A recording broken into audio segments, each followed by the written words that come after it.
Hi everyone. Good morning, good afternoon, good evening to all of you.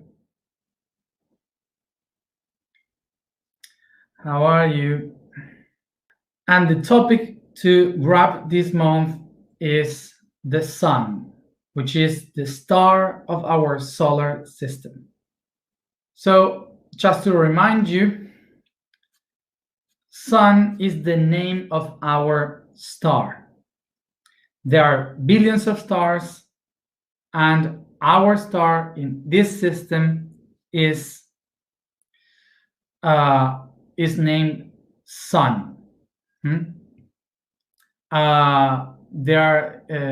other systems are called with other names, Sirius, Arcturus, and so on, with different stars, but they are not called suns. So the name sun comes from the Indo-European language, where when they said Sawel. Sawel means to bright, to shine. It's something that is brighter, that shines. Sawel. So that's the origin of the name sun. So very obviously, humans call the sun as the one that is shining. Easy. So we can also consider the sun as a star that creates everything that exists, that gives life to all the things. So it's a star that created the planets. In the planets, we live with people. We have life here. Life emerges because of the sun. So we can take the image of the sun being this womb of a mother that is gestating and creating everything. Or we can take the vision of this star as the father that is guiding us from east to west through the path of life. This means that depending on the psychological point of view of a group of humans, the sun will be taken as the mother or taken as the father. So some people in the world will say that the sun is the mother creator, and for some other cultures will be the father creator. So for some cultures, for some traditions, the sun is taken as feminine, as the feminine aspect of the sky. And for some others, like the Romances languages, the sun was taken as masculine. So, for example, the animistic people, which are the traditions that follow the nature, the animated things, which are like following the animals, the plants, the rocks, all the things that move in the world. That is the animistic. So for them, usually the sun will be taken as the mother, because is the one giving birth, is the one given into the light, showing us the truth and taking care of us and so on. So it's that expression. In the other hand, when we have empires with people that are willing to conquer the horizon, to go farther, they will take the image of the sun as a masculine. But this is only psychological. There is no feminine or masculine in the objects. They are bounded by polarity, but not as sexuality. For the animistic people, they saw the sun as feminine also because the attribute of the sun for them was that the light of the sun was bringing clarity, colors, flowers, insects, birds, and the beauty of life. The beauty of everything is blossoming while the sun.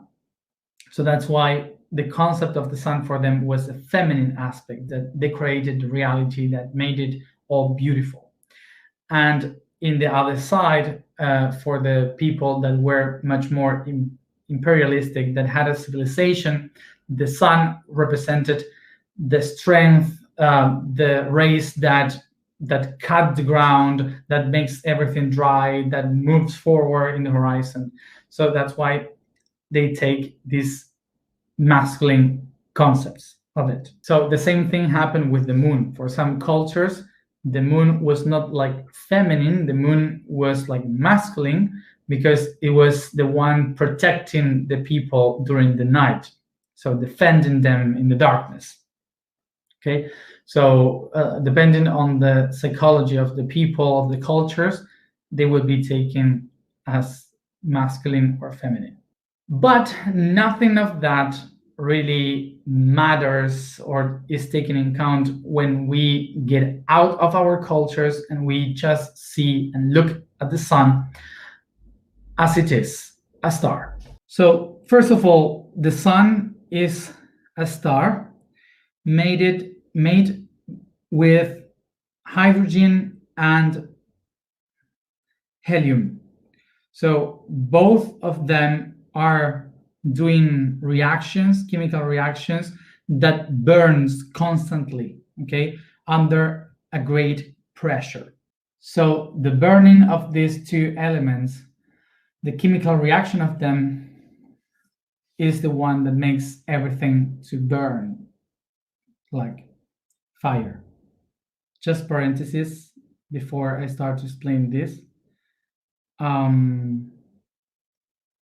I'm not gonna lose time trying to explain the idea that the sun and the moon are just disks that are floating on the sky because the earth is flat. I'm not gonna lose time explaining that, so I'm going straight to explain the sun. So I guess I make myself clear in my position about it. So first of all, just to have an idea of the sizes. This is Jupiter. This is the Earth. So just to picture, okay, the Sun, Jupiter, Earth. This is not only the most amazing thing. The most amazing thing is that the Sun is a dwarf star. Consider a type of dwarf star. So it's one of the smallest stars in our galaxy. So let's compare this and imagine it in a different way. That dot there is the sun. That there is our entire solar system. So this here is the cloud of Oort. The cloud of Oort is the limit of the gravitational field of the sun. So this means that basically the rocks that floatate here, if they get out of this line, they can go away from the solar system. If they are inside this line, they still are attracted by the gravity of the sun. But all the planets are here in this circle. So the limit of this circle here is Neptune. This is the sun. This is Sirius. It's a little bit bigger than the sun. And this is the closest star that we have. So now let's go to Rigel. Rigel is a red star in the Orion constellation. You can see it because it's red in the Orion's constellation and it's really big. And regal means leg in Arab, so it's the leg of the giant. Let's see the size of the sun aside regal.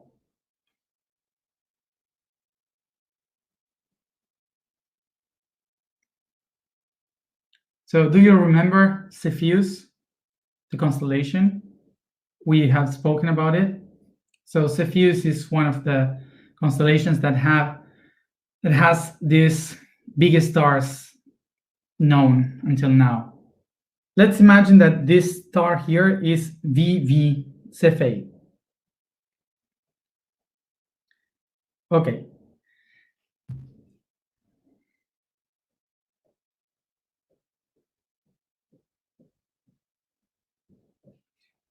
This one here is regal.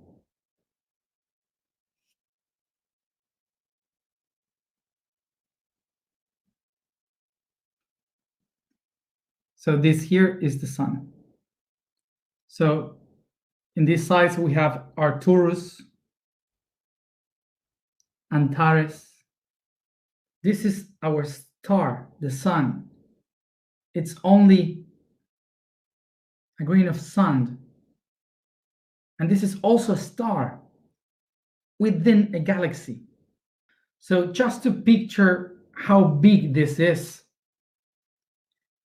we can relate this size saying that each one of us, every human, has the size of an electron spinning around a proton in an atom within our body. So what is the point about this? That if someone was thinking that we are important or that we are in the center of the universe and everyone is thinking about humans, or if you were thinking that the sun was the center of all things for us, I'm sorry, but we are not. Not even Alcyone, which is considered the center of our galaxy, is not even the center of the galaxy. It's just another star.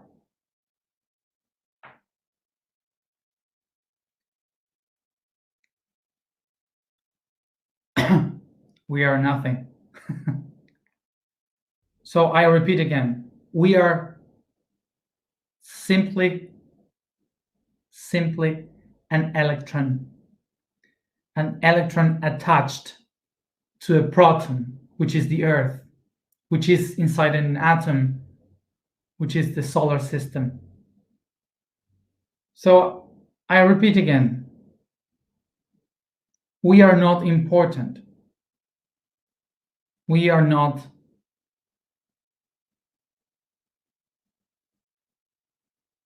doing anything in the universe, and nobody is expecting for us to do anything fine because we are just tiny electron. And everything that we do, everything that we are thinking, our philosophies, our beliefs, and our expectations of the universe, and everything that we are doing as cultures, education, beliefs, religions, politics, everything that we do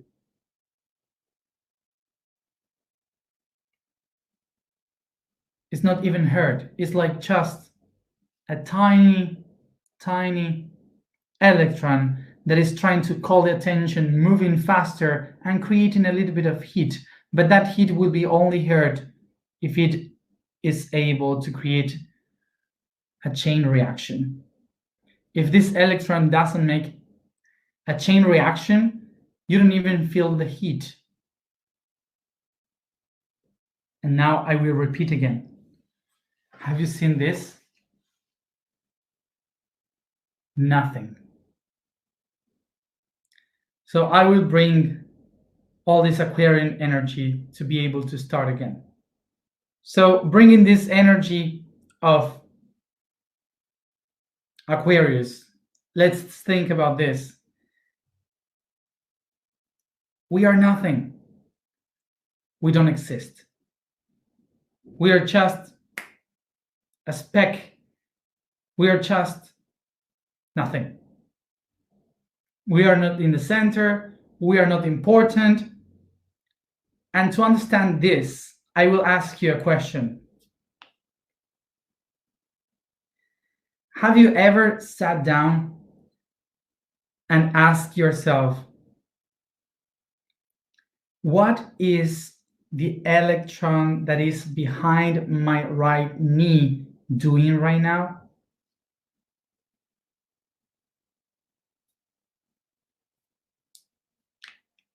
Have you ever thought about that electron? And if you have you thought about the other one that is besides? Or all the other ones?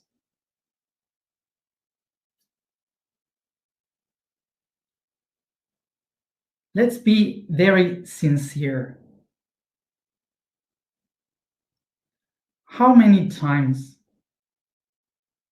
have you thought about the philosophy that is holding one of the electrons inside your body?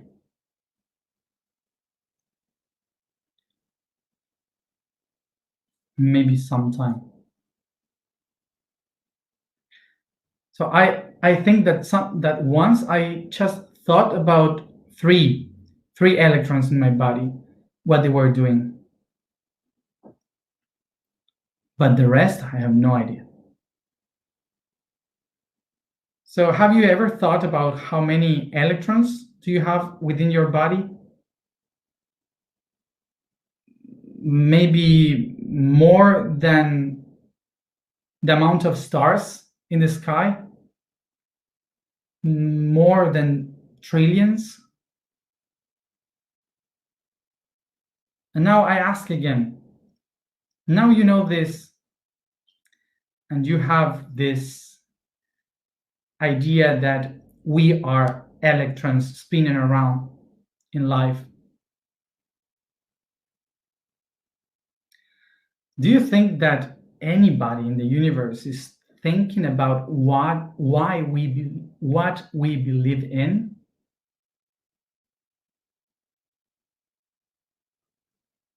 So this is what we could call an ego killer in many levels.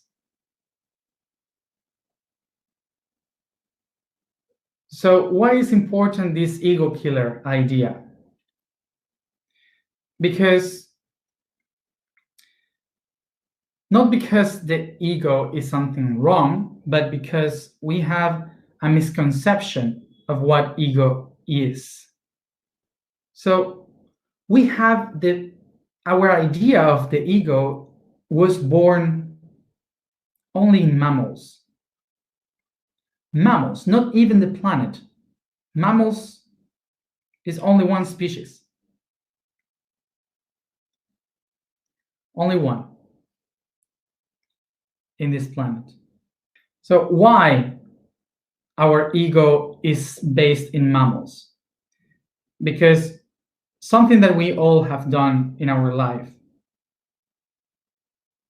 is that when we are born, we call the attention to eat because we need to eat. So we start to call the attention of our mom, like, Mom, I need to eat. So how do you do that? Calling attention by screaming or shouting or crying, so your mom can know. So, hey, look at me, I need you.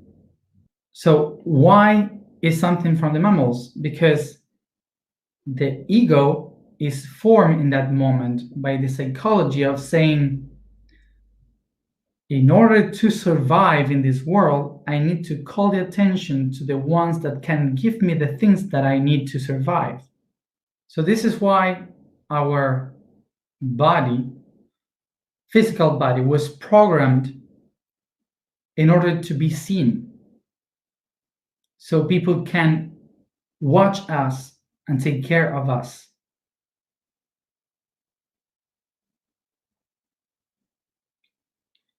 So we are calling the attention to others to be seen. I can say the plants has ego. Plants doesn't have ego. Ego is something only for mammals. And we projected to the universe a vision that is from the mammals. So I start to say Mother Earth, Mother Skies, and we start to project this idea of Mom, I want you to give me this. Father Sky, please help me, I need this. It's mammals. And we project it to the cosmos, to the matrix. But when we see this, the ego is a little bit DC. So now let's take an idea of what is the origin and why there is a mammal ego. What is the purpose? Because if it exists, it's because it has a purpose, and utility. So let's try to resignify the concept of the mammal ego. And for that, let's go to the beginning of all things. Let's try to visualize in this way, because it's not like that, but let's try to imagine. So in the universe, the first thing is the verb, which is vibration. So the vibration starts to create, by this polarity, a resonance in between the positive and the negative. And this creates energy. And this energy starts to create a magnetical field, which is the compression of all these polarities vibrating so fast that creates a magnetical field. So now what happened? That maybe one of these positives has a higher charge than the other one here. So this makes that this one here attracts the other two negative. So this makes that these two different lines will like curl. So this one can hold these two because it's much more powerful. So it makes it curl like this, and it creates this shape where this vibration starts to shape like this.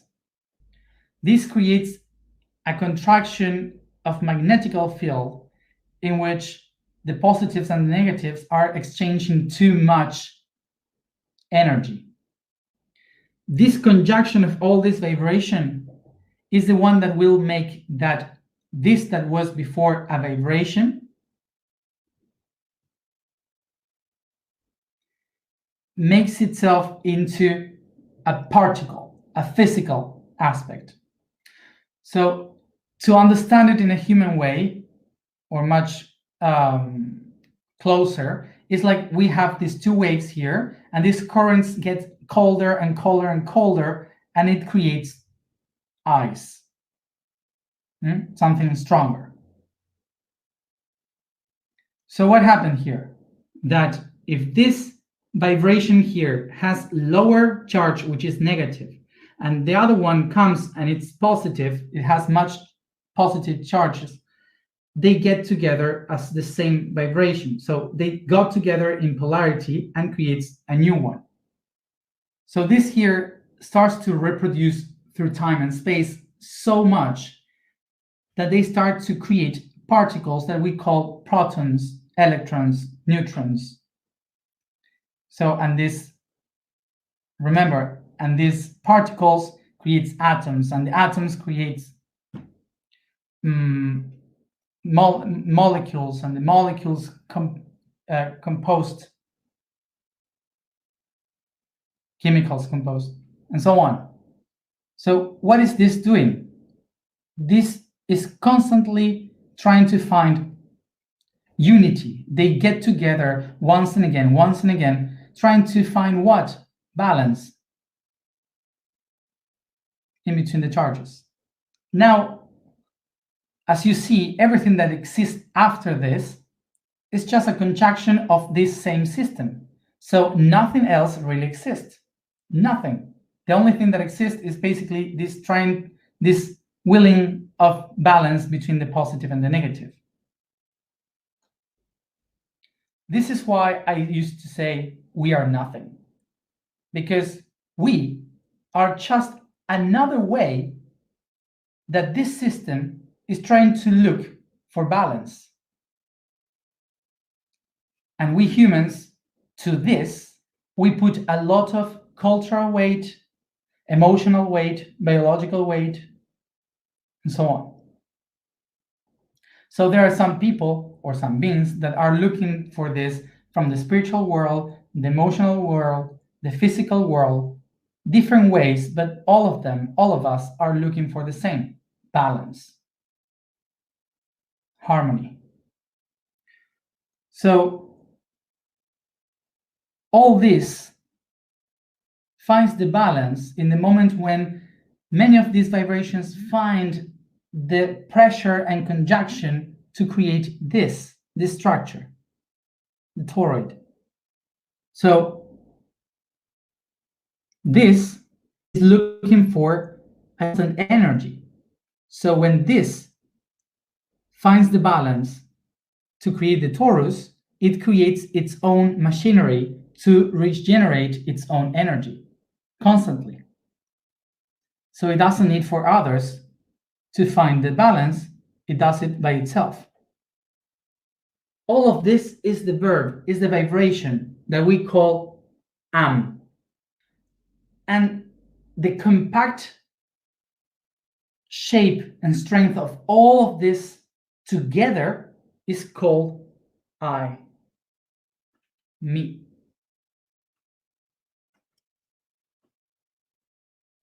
The subject. So the concept of I, of me, is the concept that holds the unity of all the vibrations that were spread around.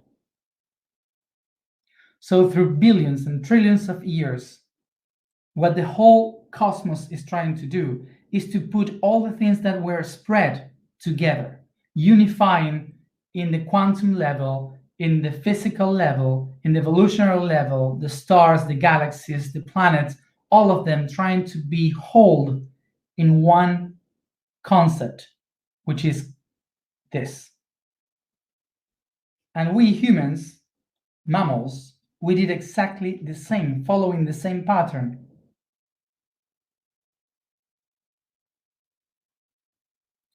Which is basically to put all the things together.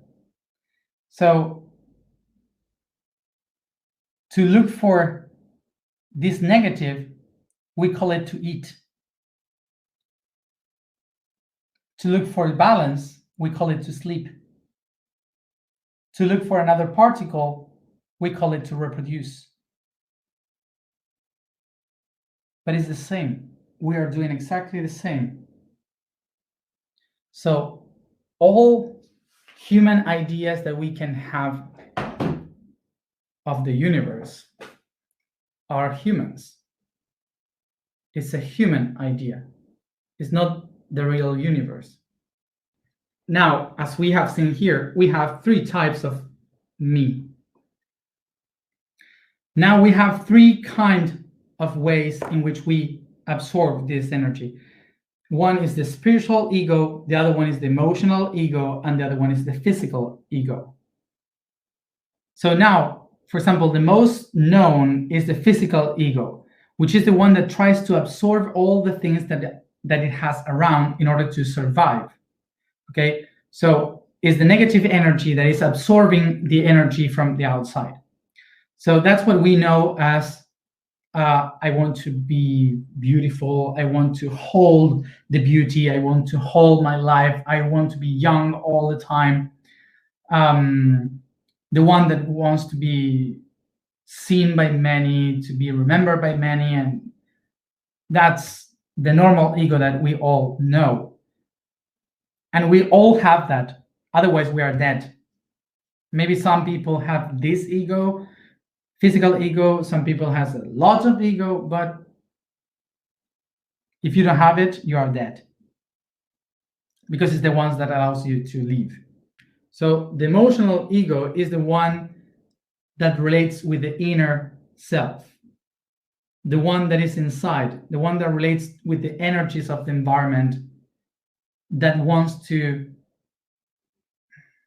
make the inside useful for something, and that is willing to feel, to perceive, and lives through emotions, through the traumas, through the feelings, through everything that you perceive inside. So the negative part of this ego is the one that you for sure know with these sentences, like, why me? Why it's me, the one that suffers? Why nobody is helping me? I feel alone. The spiritual ego is the one that goes out, the ones that spread, because it's positive, it goes out. So the spiritual ego is the one that we usually know that is invading the others, that is invading the space of others, trying to conquer territory. So the spiritual ego is the one that says, hey, do you need help? I will do it for you. Don't worry. I do it. I know how to do it. Yes, I know. I have the experience. Yeah, don't worry. I will do it. Yes, I came here to save you. Of course, I'm here to help you, to do everything for you. So the spiritual ego is the one that is willing to show, I know much. You are, my truth is the best one. So it's great. You can have it because it's better than the other ones.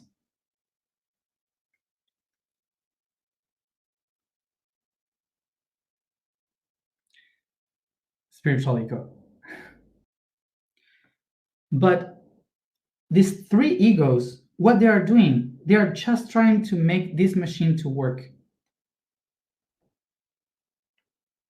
to create its own energy. So the sun doesn't have this problem. The sun thinks about helium and hydrogen. Helium and hydrogen. That's it.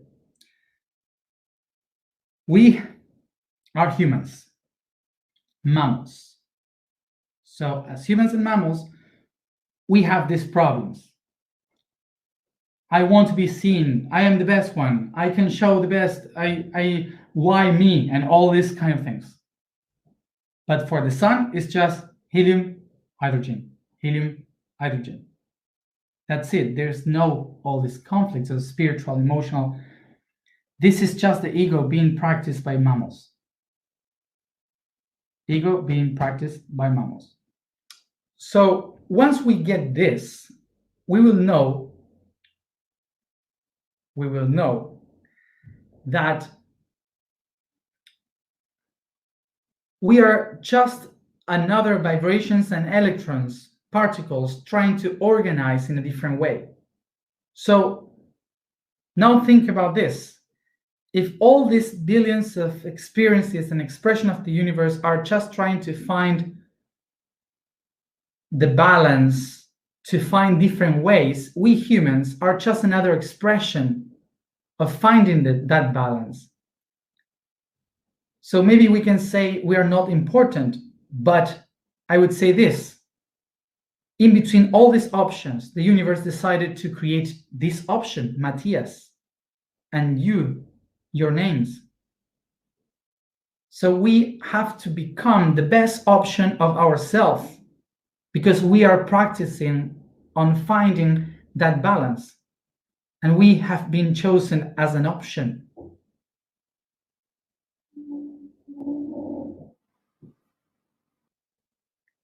I know that it can be very difficult to take this information because it's really cold. It doesn't have emotion. because there's no mom, no dad. But it also releases ourselves from that image of us being the kids. And we become I, me. So now imagine this, the sun. The sun is referring to itself all the time. When you go to the beach and you go to the sun and you kick sand, one of those grains of sand is the sun, is a star in the galaxy. Nothing. It's just nothing. Do you think that the sun is thinking, Father, Lord, am I shining properly? No, of course not. The sun is just shining. There's no relation in that way in the universe. The sun has been shining always and was able to create planets like Earth with such a beauty, with such options. So the sun is teaching us in this system that if we allow ourselves to shine by who we really are, we are helping the universe to find the best options. And who is the universe? Do you remember who is the universe? So what is the universe? It's just a vibration that is referring to itself.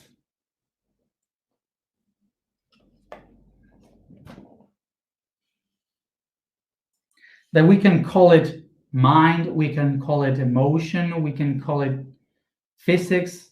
It doesn't matter. The universe doesn't have any problem with that.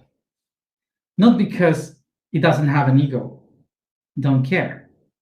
It's because it has the best ego. So if the universe is vibration, this means that everything that exists, it doesn't really exist. Everything that you see and you perceive, your experience, is not really there. There's no suns. So all the sun, the matter, the worlds, the gravity, the magnetical fields, all that, the body, ourselves, it doesn't really exist. The only thing that exists is basically vibration.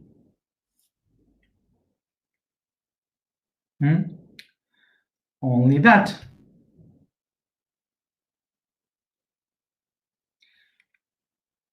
It's just waves behaving as particles.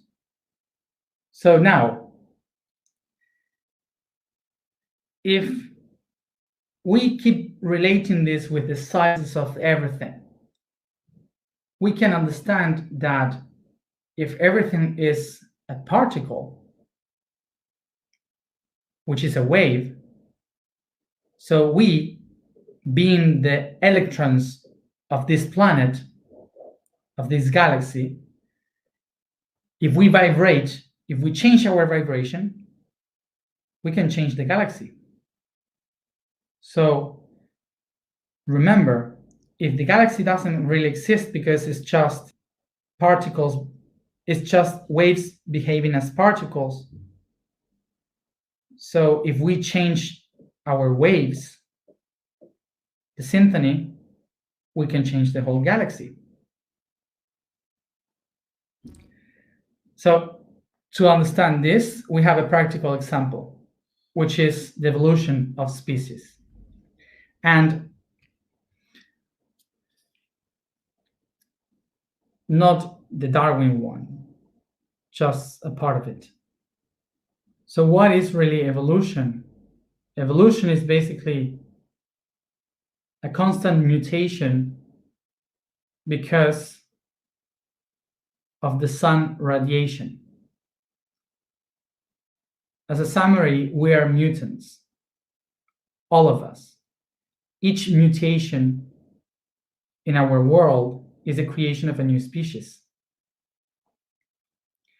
And the reason why we mutate is because of solar radiation. The particles that comes from the sun that goes through the atmosphere and that affect the cells, changing the chemical structure of our DNA, that uses the chemicals from this world and makes a mix. So how this works? Well, like the microwaves. The microwave is like this radiation that changes, that makes the electrons vibrate so much that they start to heat, because when they move so fast, they start to vibrate much. So this changes the composition of the element and makes tiny modifications that will change the composition of our DNA, and then it changes through the next generations. It changes tiny things like the color of the hair, the color of the eyes, the skin, some abilities, some diseases, etc. So it's the movement of the electrons provoked by the vibration of the electrons that comes in the radiation of the sun, in the photonic radiation of the sun, the light, that changes and makes us evolve. So basically, it's the light of the sun that is pushing us towards evolution, that is making us transform who we are. It's light. That's why through thousands of years, we humans have also evolved to understand that we can transcend by light, by consciousness. So the evolution basically has been through thousands of years by tiny mutations due to the radiation of the sun. So if this happens to us in our microcosmos with the electrons and the light, we recognizing that we are made of light, that we are the product of light. If we recognize that we have the power to shine by ourselves, we can also start to vibrate as an electron, making other electrons to vibrate, producing a tiny mutation in the society, in the planet, that could change the way in which we live in our whole galaxy. And all of this because of the ego. This is why we have to let die the concept of the mammal ego, so we can get in an age of an Aquarian ego.